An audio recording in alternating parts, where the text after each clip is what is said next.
Hi, everyone. Hello and welcome. We're so glad you could be here today and join our webinar, The Case for Quality, Winning Buy-in to Scale Quality Across the Enterprise. So before we begin, just a couple housekeeping items. Feel free to submit any questions that you might have through the Q&A chat throughout the session. We will have plenty of time at the end to get to your questions. And also, this session is being recorded. So you will receive an email afterwards with a link. So let's go ahead and get started. Okay, just a couple of quick introductions. My name is Jennifer Bianchini, and I'm a member of the product marketing team at Octave, formerly known as ETQ. And today I am excited to have Brandon Rasmussen. He is Vice President of Quality from Axon. Welcome, Brandon. Thanks, Jennifer. Nice to meet you all. All right, so today we will highlight the impact that quality has on your organization's value. Then Brandon will share Axon's journey on building a winning business case for quality across their organization. And then I'll pick it back up and I'll share some tips with you on how you can get started on building a business case for quality. And then, like I had mentioned before, we'll have plenty of time at the end to get to your questions. So don't be shy.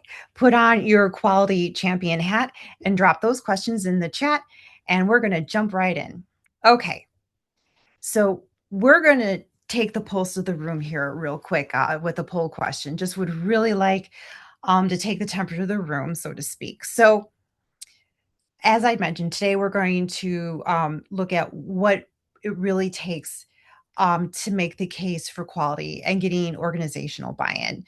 So I'm really curious to know, what are the biggest obstacles you're facing when it comes to securing investment in quality initiatives? So we'll take a moment here and select the answer that best reflects your experience. We'll give everyone about 15, 20 seconds. And while you're looking over those options, many of us as quality professionals, we know where the pain points are. We see the inefficiencies, the risk, the manual work, but also the opportunities for improvement. But often the challenge isn't identifying the problem, it's getting the rest of the organization to see the value of solving it. And that's what we're really going to be talking about here today.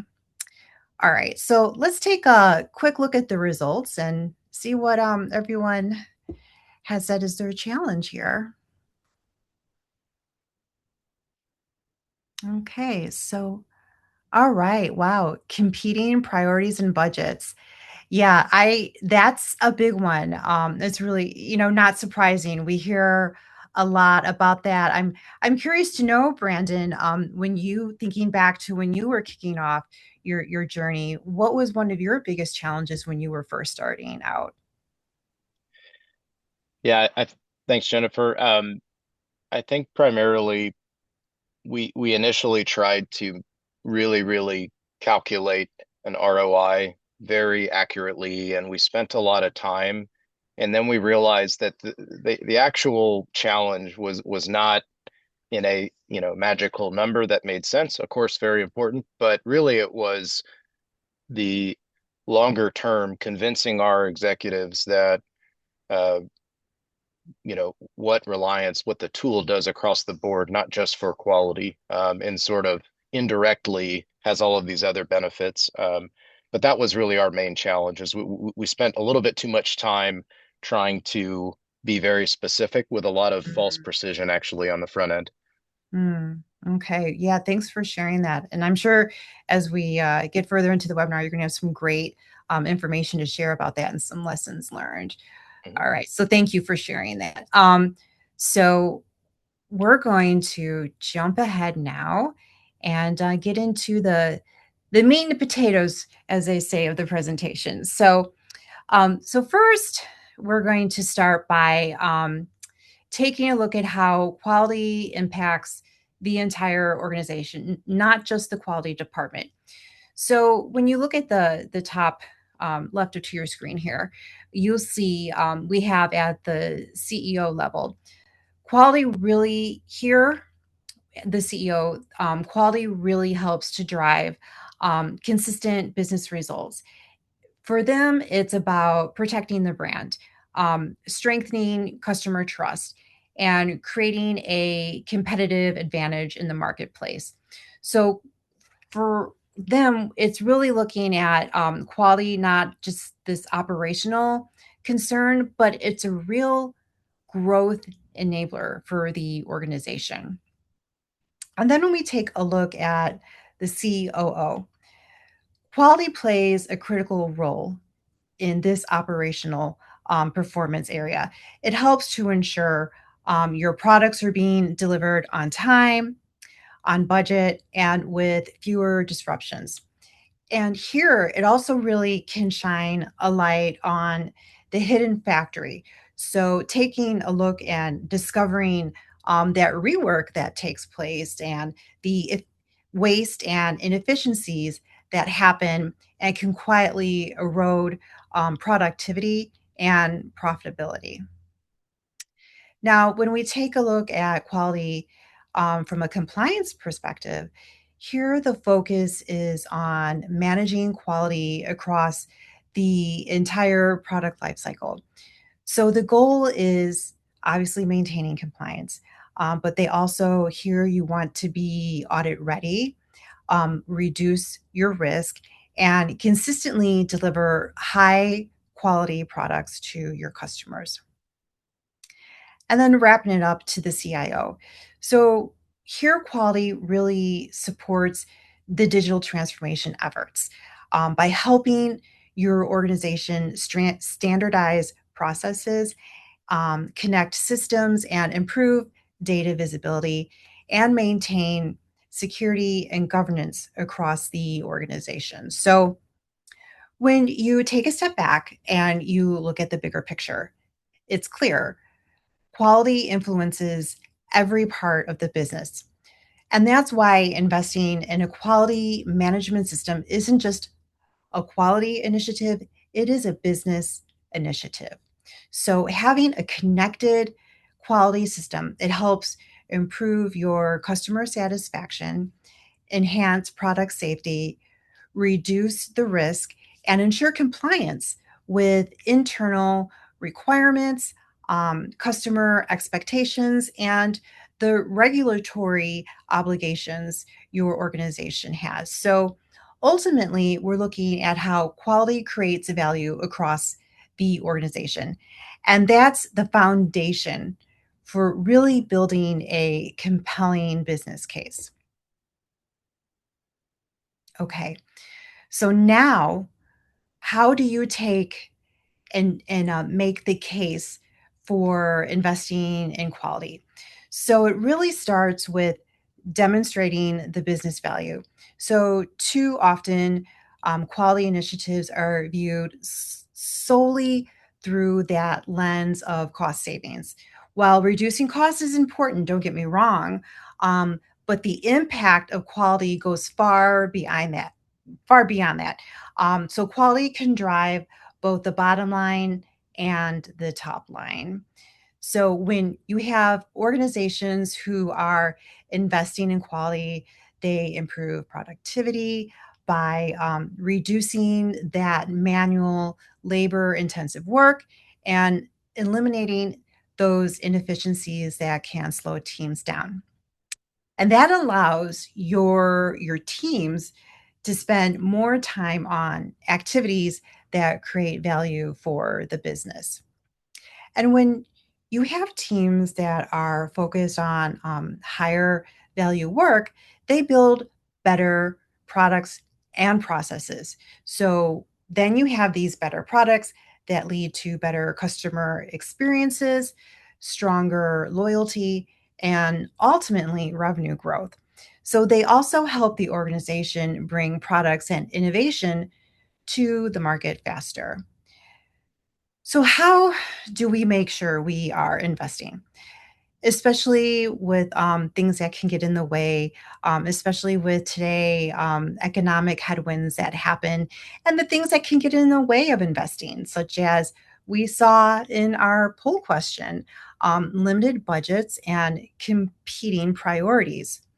So we start by helping everyone understand how to put the best case forward for investing in quality at this point in time, especially when your organization is balancing competing needs and the organization needs to invest wisely. So we want to help you put that best case forward for a wise investment. So, one of the first things you can start to do is take what we use and know as quality professionals and translate that into the language of the business. So, this will help you bridge the gap between quality and the business and understand the ROI. So, what do I mean when I say that? What does that mean? So, well, let's start with as quality professionals. We talk about what you see here in the yellow sticky notes, continuous improvement, quality events, Six Sigma or nonconformance. Okay, so these are all really focused on quality. But what we don't do is talk about the business terms, profit margin, expenses, or revenue. And that's what the CEO and the CFOs talk about. But there are several areas of quality that crosses over to the business, like warranty, recalls, scrap and waste. Okay, so they have a real impact on the organization. So when we go from talking about the items from quality to the items that talk about the business, because the warranty, the recalls, the scrap, and the waste, they start to drive results when it comes to increasing the revenue and reducing the expenses and increasing the margin. So this becomes even more important for public facing companies where the annual report it has this information, and this information is valuable and it's very visible. So we as quality people, we need to be able to communicate up and down the chain and bring it all together in a singular vocabulary, because we can have a real impact on our company's position in the market, and not just for the products but for the financial markets as well. All right, so now this is the part in our presentation where I am excited to turn it over to Brandon. Brandon, over to you, please. All right. Thank you, Jennifer, and thanks everyone for joining. Just a quick introduction. As Jennifer was saying, my name's Brandon Rasmussen. I lead quality at Axon. Um, I have some slides today. I want to walk the audience through. I'm going to go a little bit into who Axon is. It's very relevant given our growth trajectory, and really just walk through our journey.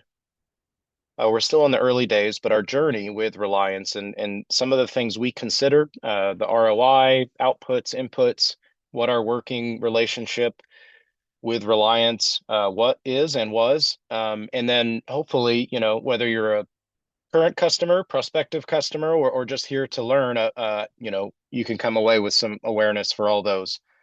So let's jump in here. Okay, so a bit about Axon.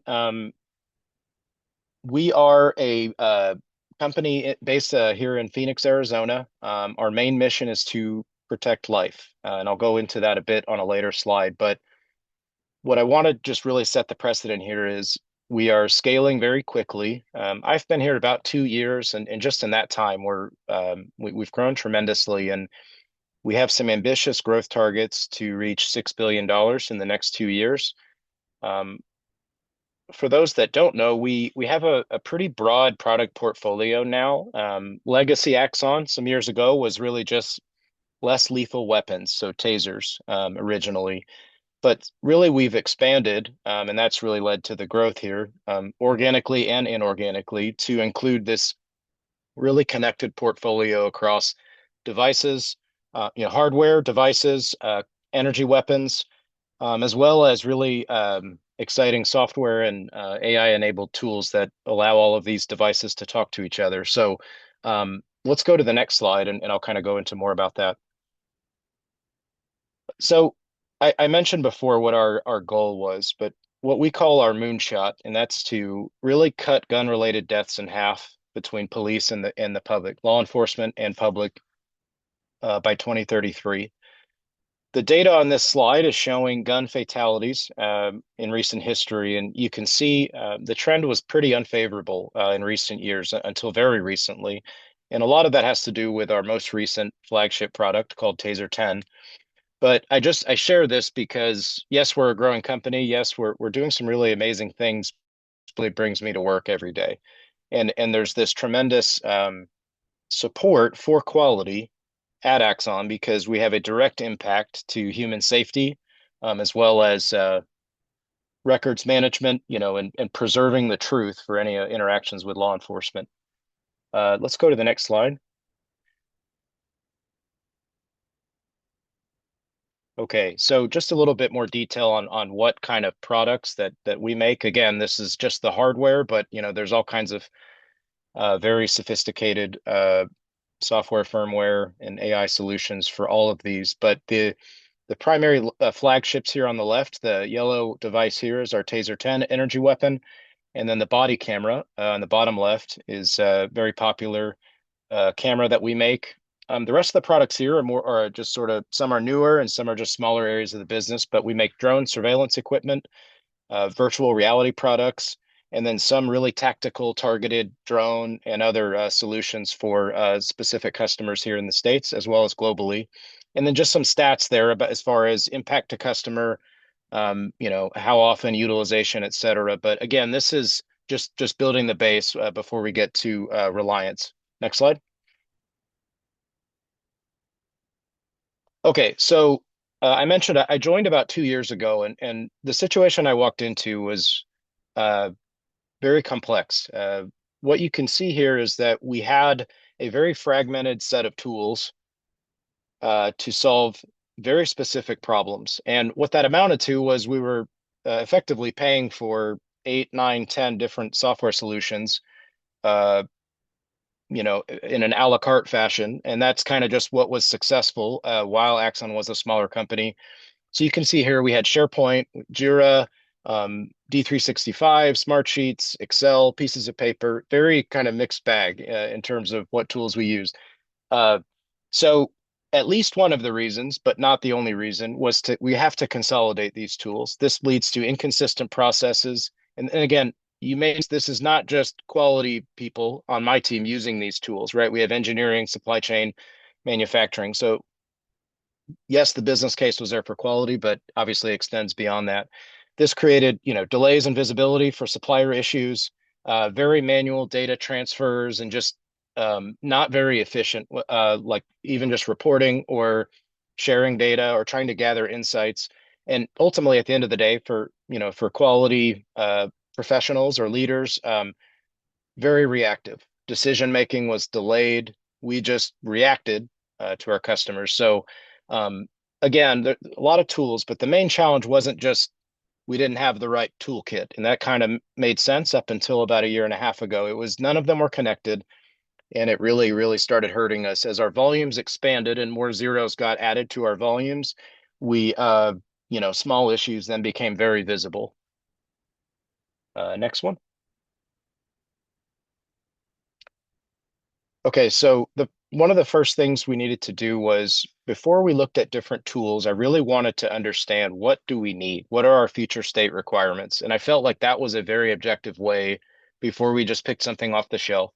I had actually worked with ETQ Reliance in a previous role, so I was very impressed and wanted to make sure we had that same support structure at Axon. But my team and we wrote down, okay, what do we need? We need clear process ownership. We need the workflows to be standardized. This has to be scalable, as I mentioned, because our business is expanding. We need AI enabled data integrations. And then most importantly, and to me, given our moonshot, we can only solve problems one time. Usually, if we have a quality issue in the field, there's a very high likelihood that um, someone is getting hurt. So there's this intrinsic critical nature of our failures that we have to address. So we looked through the same lens and we realized, okay, there's a lot of tools that do things here, but Reliance fit basically due to the workflow enabled us to scale. Um, we have change control and governance for, once we have the tool, how do we sustain this and administer ongoing, which I find equally almost as important as launching it. um, and then it really fit our current needs and then future state, even just outside of quality from like an EH&S standpoint. There's a lot of excitement outside of quality at Axon to kind of jump on ship and get licenses also. So those were why we chose ETQ Reliance. It really best fit our current and future state needs. Um, we have, I would say, an average amount of configuration needed, nothing very fancy with regards to most of the modules, but that was why we chose Reliance. Next slide. Okay, so when I say we worked with Reliance, I want to kind of just shed some light on what does that mean? What did that look like? Uh, it was very exciting to me because working with Reliance really forced us to look in the mirror and realize that we did not have documentation for some of our critical processes that we were using. So questions that really helped inform our needs here for the modules were, how do we work today? Who owns the process? What is the single source of truth? Very common questions. I'm sure some of the members of the audience here are familiar with that we kind of had to figure out during the process. So Reliance very much helped us do that. We we had working sessions with each process area, and a lot of that means gathering requirements for each specific module. And I'll go into which modules in a future slide, but that means okay, A, who's the process owner?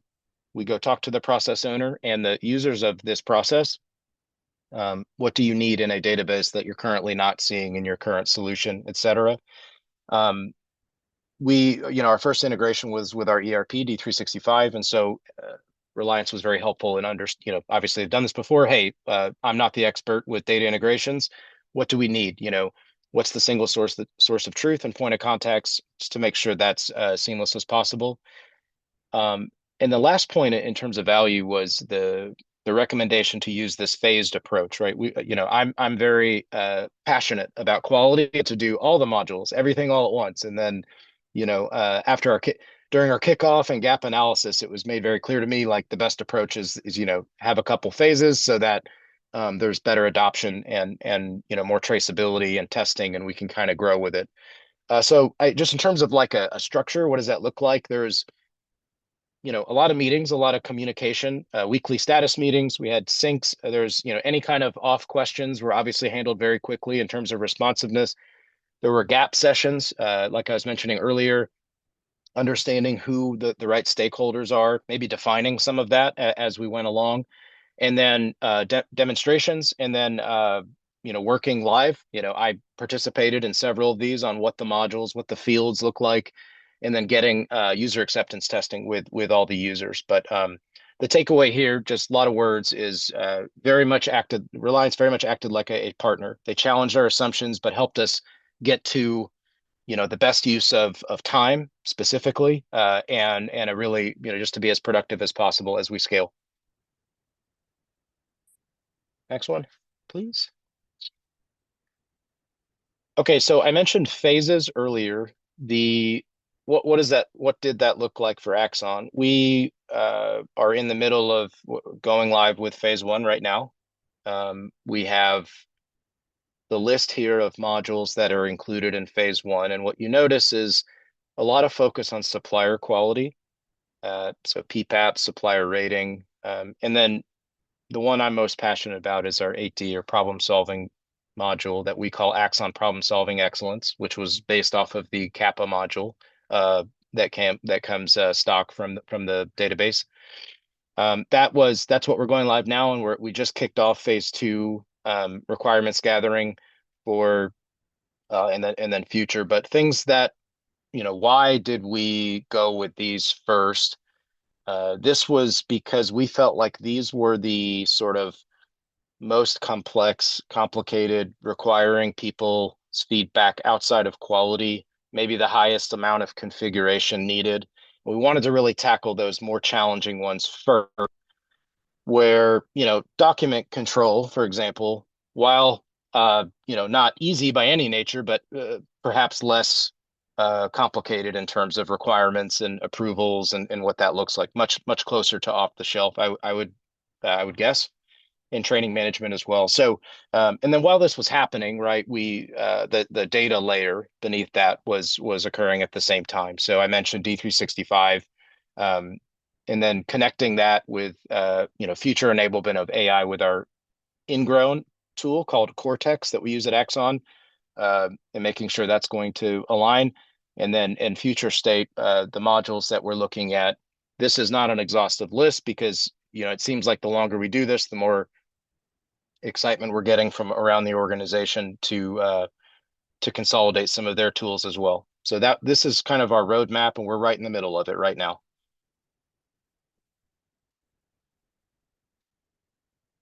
Okay, so the we talked about ROI at the beginning of this webinar, and I mentioned, I would categorize this into really two areas.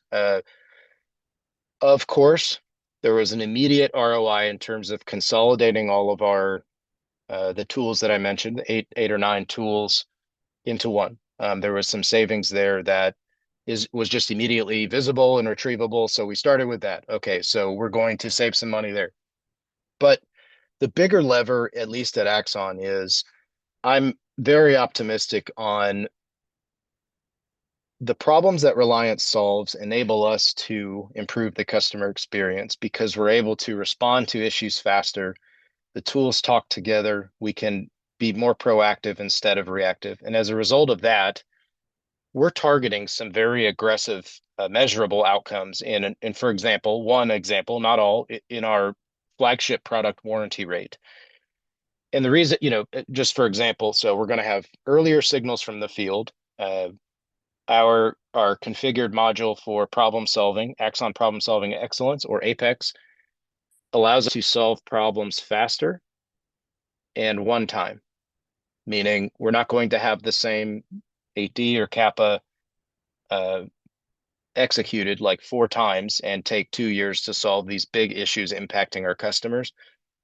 And we've put some bells and whistles in the module to do that. Closed loop actions management. We believe there will be around 30% in supplier related issues due to fewer repeat issues. The scorecard module, the scars, improved audit visibility and follow up in one workflow is going to enable that. I'm indexing a bit on speed, but obviously there's efficiency and an effectiveness piece. But of course, we're going to be able to do faster investigations, which for those of us leading quality organizations, the interest from leadership is let's get this solved ASAP. So that definitely resonates with at least at Axon. Um, and of course, this is not an exhaustive list, right? Some of the productivity gains we expect to see are, sort of not directly measurable, but we do like to mention them as anecdote because if your people have more time to focus on solving problems instead of finding data or going through multiple tools, obviously there's some indirect savings or cost avoidance there. And so I share some real numbers with you guys here on the left. I mean, not to be specific on the products, but we're targeting, I mentioned before, a 20% reduction in our warranty rate. We just got started, so maybe mid next year, but certainly by the end of next year we should see, and that's real measurable dollars there. Um, so anyway, mostly just to kind of wrap up this slide, what I'd encourage anyone along in this journey, whatever state you're in, is at least one observed pain point, because I've done this twice now, is there's this over indexing on the internals. Like, what does the module look like? What fields go where, but you have to keep this in mind, right? This was our North Star throughout the whole experience is if this doesn't help the customer, then I really don't need to do this actually. And so we've kind of made this very visible, but these are our expected outcomes for the next, year to 18 months. And hopefully it'll be much more significant. Maybe next year we can report out some good news on that. So the last slide I got, I just kind of had some bullets in terms of lessons learned that hopefully this is helpful to some of you. I just mentioned one of them was to keep the customer outcomes at the center of the decision. If there's not a measurable business impact, that has to be the focus rather than yes, and again, don't take me wrong. The functionality is very important. What it looks like, getting people to use it, absolutely important. But it has to be directed at improving customer outcomes because those are what internally your organization is going to want to understand. And then the expert users, we can make this as productive and efficient as possible with the module itself. Um, so I think, yeah, there we go. So uh, I would also, one of the lessons we learned was defining the problem and requirements in plain English before you just go pick a tool, and go look at Reliance.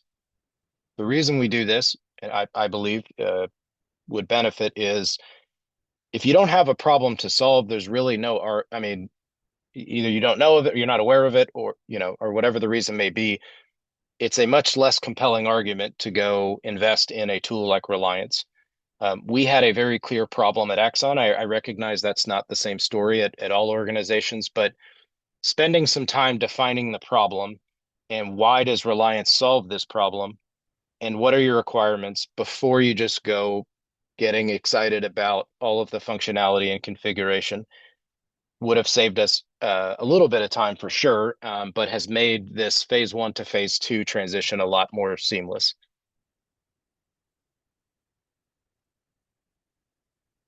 Right. And scalability, there's this emphasis on piloting. So meaning I mentioned before, you can't do all the modules at once. Maybe you can, but we have a bit of a smaller organization relatively, I would think here. So uh, the idea is to kind of demonstrate functionality. And really, once you do one or two modules, like the rest, you kind of get used to the routine.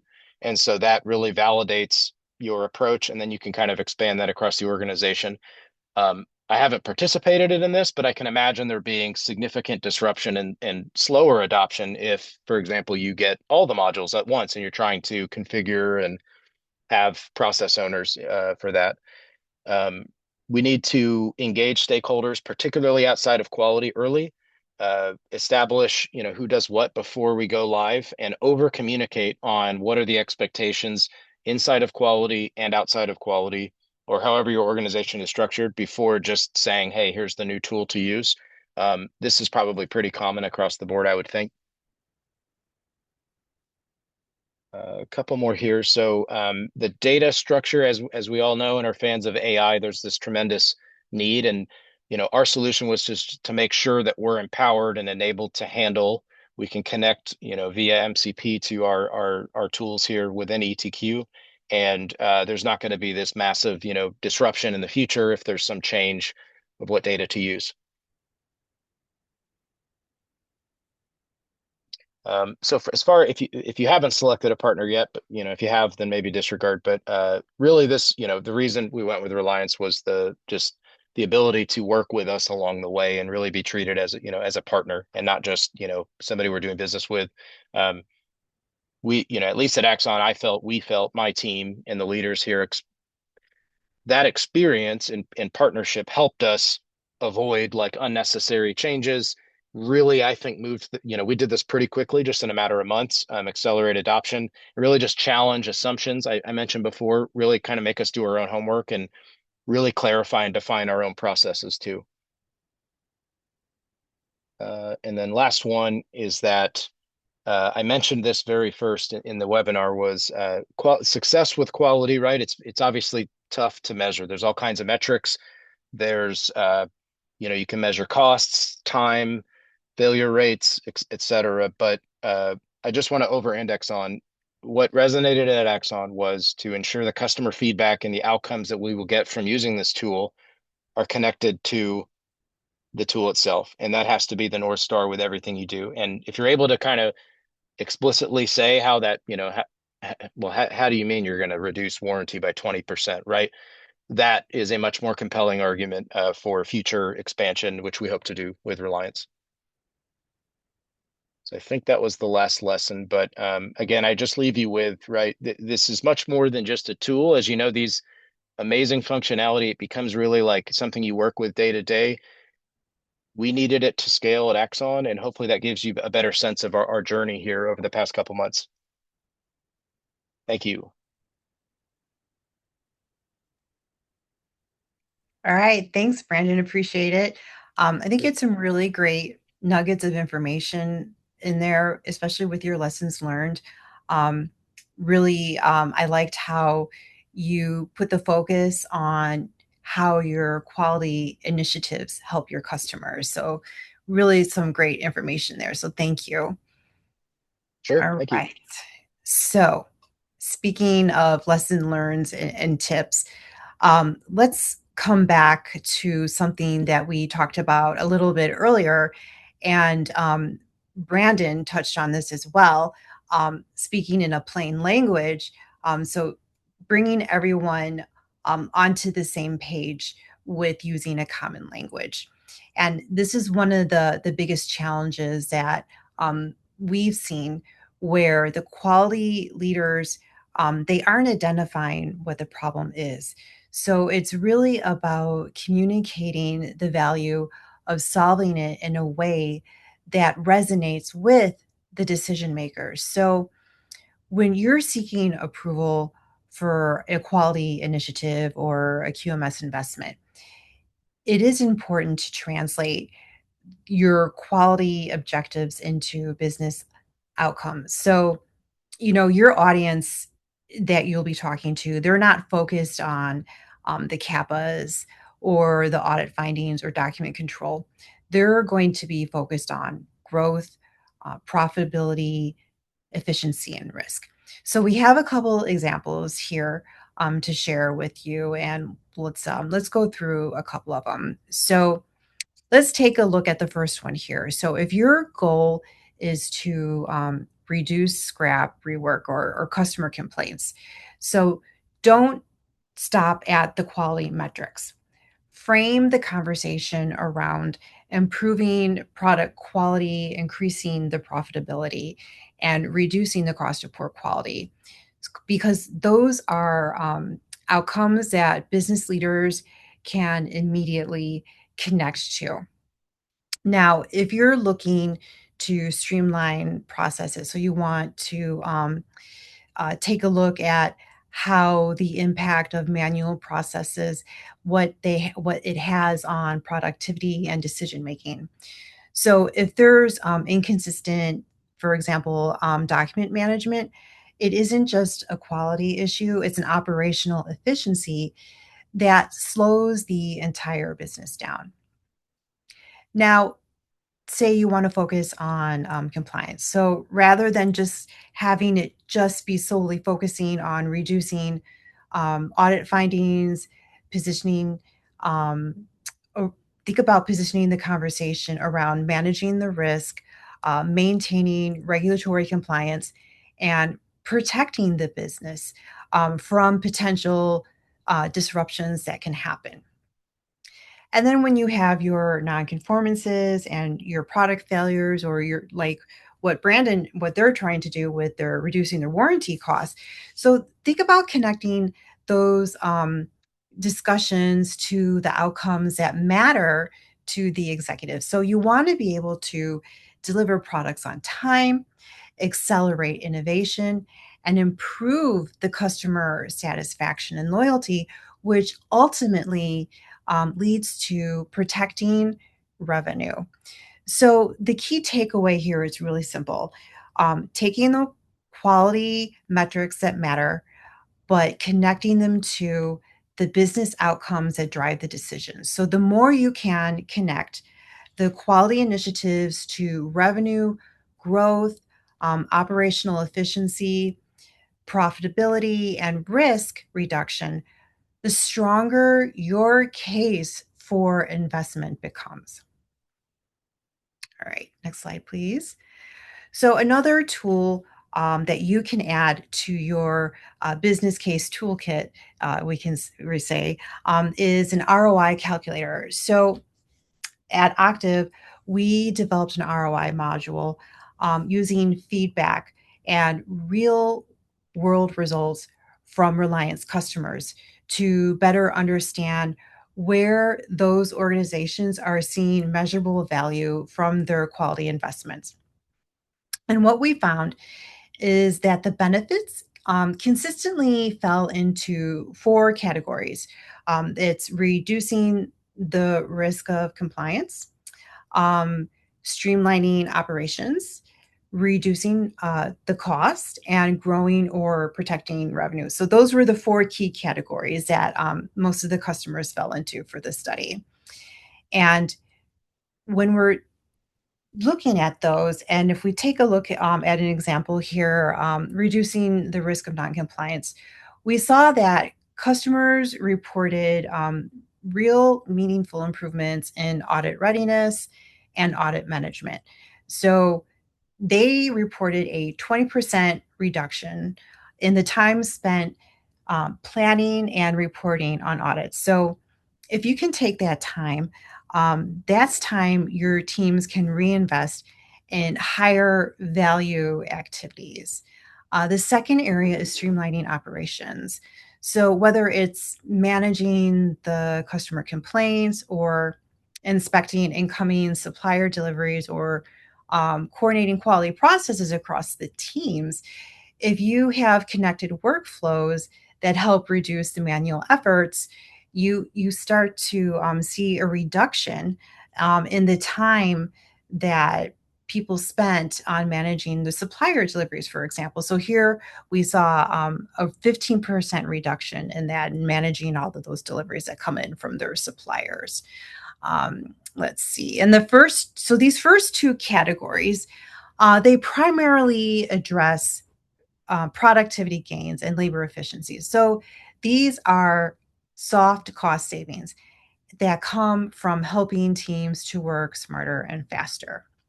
Now, the next category we take a look at here are on the hard cost reductions. So this is where organizations can really start to see a significant financial impact in the reductions of scrap and recalls, field failures, and other costs that are associated with poor quality. So here, customers reported a 10% reduction in field failure costs, which can translate into substantial savings depending on the size of your organization. And then finally, there's growing and protecting revenue. So when you have better quality products, it leads to stronger customer satisfaction, and increases customer loyalty. And then you are building a stronger brand reputation. And it also helps your organization bring products to market faster. And this is creating new opportunities for revenue growth. So when you combine all of these outcomes, you're improving both the top line and the bottom line. And that's exactly the type of conversation that the executives and the stakeholders want to have. So the key takeaway is that the business case becomes much more compelling when you can move beyond features and functionality and quantify, I want to say, quantify the impact on your business. So these benchmarks provide a really practical way to start those conversations. Okay. So how can you start today? And what can you do to start the process? So first, start by collecting all of the data that you need to build a quality management business case. So utilize the departments in your organization who have the information to help you. So develop those relationships and work with the stakeholders. So think about the finance teams, the IT department, or the auditors. Learn their business terms and their processes for tracking the financial health of the organization. What metrics are they reporting up to leadership? When you understand this, you can script these metrics into your business case and help influence the bottom line. All right. And you're not alone when you're doing this. So here at Octave, we can also help you. So we have representatives that can provide you with the guidance that you need to build a quality business case in that common language, that language that the business leaders will understand. So they'll help you put the picture together, highlighted in dollars and cents, the payback that your organization will receive with a QMS. And if you go to the next slide, as you can see, you will be in good company with Octave and Reliance. So we serve hundreds of customers of all shapes and sizes across many industries, and we apply those learnings and best practices across all of these industries to provide a unique value to all of our customers. So we have a really comprehensive purpose-built QMS, which you've heard Brandon refer to as Reliance, and that will help you reduce your costs, streamline operations, and build compliance into your processes that result in improved efficiency, time to market, sustainability, and bottom line results. And we also offer a wide range of professional services, including managed services, to meet your needs at any stage of your quality journey. So we've been doing this for over 30 years. We've been empowering quality champions just like you to use quality management as a catalyst for business success. And we also aim to be a trusted advisor to you and to our customers. So we'd really like to have the opportunity to help you out. Okay, so that's enough of my little infomercial on Octave, formerly ETQ. So appreciate everyone for indulging me there. And we are now at the part of the webinar where we will get into your questions. So, all right, you ready, Brandon? I'm excited to see what's come through here. Okay. So here we have a question, and I really like this one. So this is from Alan, and Alan is asking, how do you improve the culture of quality in a company? What are the prerequisites? I have a couple of ideas on this, but I'd really like to hear what you have to say, Brandon. Sure. Yeah, thanks. And thanks, Alan, for the question. So, um, maybe to just be concise, this is one of those very difficult things to measure, of course, when we talk about culture of quality. And then, what does that entail? How do you know you're succeeding? My recommendation, just based on what I saw, is there's evidence that you have a positive quality culture if you are not the only person talking about quality. And I don't know a more simpler way to say that. There's evidence like quality is on people's work plans who are not quality engineers, or, quality has a seat at the table in business and product decisions or supplier selections, et cetera. Not the only seat, but I think a positive quality culture is qualities involved in very strong business process. And then, the prerequisites, right, like are up to the leader of, the quality organization to define. Just lastly, I would just recommend trying to message and communicate within your organization on how to do that, and then that'll enable you to measure, within a year or two, or just see if you have evidence that, like I was describing before. Yeah, that's good. Thanks, Brandon. And if I can add to that, I think also you can kind of start with so what are the challenges that the organization is facing where you're having I guess a more of a challenging time with getting the acceptance to a culture of quality? Is it, are you having a high field failure?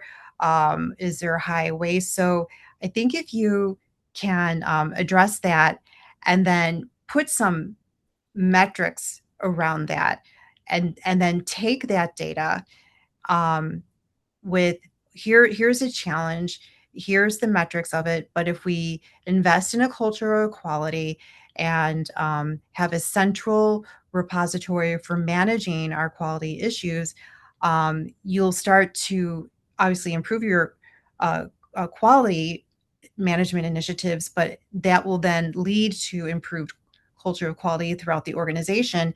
And then when you have your teams are not um, solving and chasing and these problems, they can be focused on what we were talking about, the higher value tasks where they're feeling more motivated and they're getting better products out there and better products out to the customer. But again, it can be really specific to your company, but I think that's a way we can look at it at a higher level. And I hope that helped answer your question. Okay, the next question we have is from Peter. Peter's working on their CQIA and is sitting on the test for August 3rd. Okay, I think we'll leave this question for the folks here at ASQ to answer that with the certification. I don't know too much about that, so they'll get to you on that one. All right, so let's see. We got another question here. So this is from Jane. Jane is interested to know what data points were the most effective in helping to put a business case for quality together. Yeah, great question. So,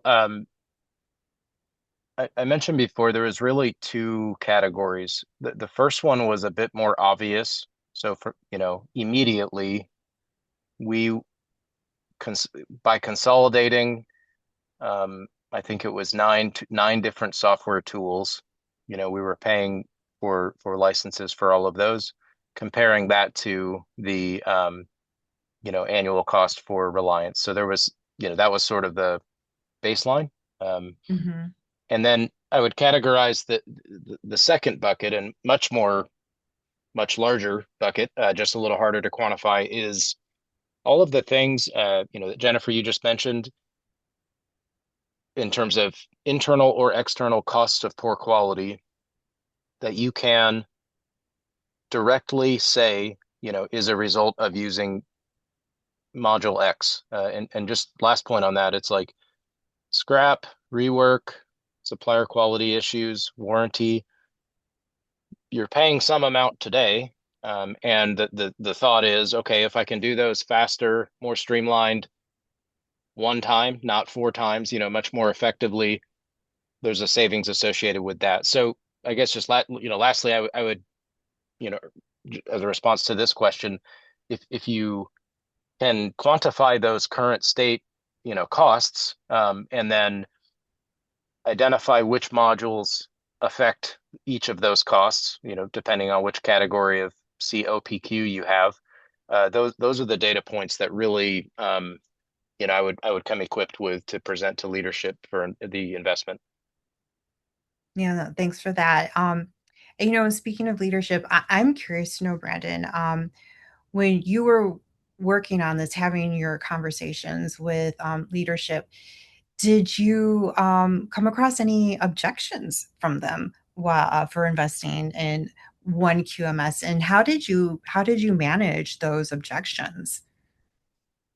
Yeah, great question. Yes, we did. But what I found was it's very easy to explain to someone that is very informed about quality how a tool like this will allow your organization to succeed. The, I would just say any sources of objection came from outside of quality. And so in order to better join forces, which is one of our core values at Axon, for example, the finance team, obviously there's questions about such an investment. So um, the objections were really just on how does a new tool, like, basically in the eyes of someone not involved in quality, we already have a tool to do supplier quality, scars or audit reports or NCMRs. Why does a new tool save 20, 30% or whatever? So I found a lot of value in segmenting our stakeholders and directing a lot of explanation in that area. And then and then I've got sort of check-ins with our head of finance, with our head of manufacturing, throughout this process to give a bit of a progress update to that end, just so that it doesn't kind of go away, right? I want to, this is a Mhm. big investment. I want to make sure they're informed. Hey, and whether it, just lastly, I guess that can be unique, like anecdotal, significant reductions in cost. Hey, we avoided this warranty issue where it was going to take us 300 days, but it took us 180 days with Reliance. You know, tidbits like that, as well as, okay, here was our actual cost of poor quality April, May, June, July compared to, compare that to Q4. Yeah, that I'm sure that was really helpful when you started to have those hard metrics to back it up. So thanks for sharing Yep, that. definitely. Um, let's see. So we have a question that has come in. So, and I'm going to wow. And I apologize if I'm butchering your name. So sorry. So some cost of poor quality metrics yield primarily soft savings. So those intangible benefits. Can a credible business case be built around these soft savings? Um, I'll keep the answer short and say yes, absolutely. But I'll let you, Brandon, go into the details there on those. If you saw those soft savings and how you built a case around that. I think, yeah, just my quick response would be it really depends on your organization. I mean, I've worked at organizations where there's no such thing as intangible savings, and so it either has to be real dollars or not. Uh, at Axon, there's a bit of, because we're scaling, there's always this asterisk of like it could save this much. Okay, right. Like, and then there's also definitions of like cost avoidance versus actual savings, which, there's philosophical debate on. But I think the answer to your question is, of course, yes. I think that there are immeasurable things that you can do with this tool. Um, your job is to prove by using the tool, we will realize those savings objectively. And in order to do that, you have to have utilization high, right? You can't just buy the tool and have, just be three people using it, right? So I think your job is to message that. And then I guess just lastly, a combination of anecdote, intangible, soft savings versus, hey, real, bottom line savings that you'll see. Yeah, absolutely. And if I can add to that, I think if you take a look at okay, what processes do we have today that are manual? And how many people does it take to complete that process, and how many hours are they putting into that process, and then compare that to okay, if we can automate it with a QMS, you're obviously reducing the number of resources that you have on that and the number of hours. So right then and there, you're seeing a reduction in that with that soft cost. And then you can take those resources, and this came up a couple of times already, put them on those higher value tasks that they can be working on that are, I guess we could say, more strategic to the organization. So, you're talking about filing paperwork or checking the clipboard, just those very manual consuming processes. So, um, this has been a really great webinar. I appreciate everyone who put questions in the Q&A. I think we're getting at the top of the hour here. So I just want to say thank you, Brandon, so much for sharing Axon's story. I love what your company is doing, and that the Thank you. goal that you have, that's so important.